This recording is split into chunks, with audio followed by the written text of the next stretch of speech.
আমার বাগানে সবাই আসে, কাঠবেড়ালি, ঘুঘু, পায়রা, রাতে আসে পেঁচা। আমার বাগানে গাছেদের খাবার দেওয়া থাকে বা সবজির খোসা টোসা থাকে, তার মধ্যে আমি কিছু ভাতটা তো ফেলে রাখি, সেগুলো ওরা খেতে আসে। আর আমার পদ্ম পুকুর থেকে ওরা জল খায়।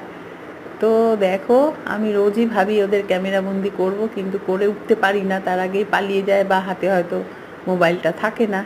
আজকে একটু সুযোগ এসে গেল, সে কাঠবেড়ালি আবার বাগান থেকে ঢুকে এসেছে ঠাকুর ঘরে। দেখো, চুপি চুপি পায়ে একটু তোলার চেষ্টা করলাম, খুবই অল্প সামান্য ধরতে পারলাম ক্যামেরায়, পুরোটা পারলাম না, তবে আমি চেষ্টা চালিয়ে যাব ভালো করে ধরে তোমাদের দেখাবার জন্য।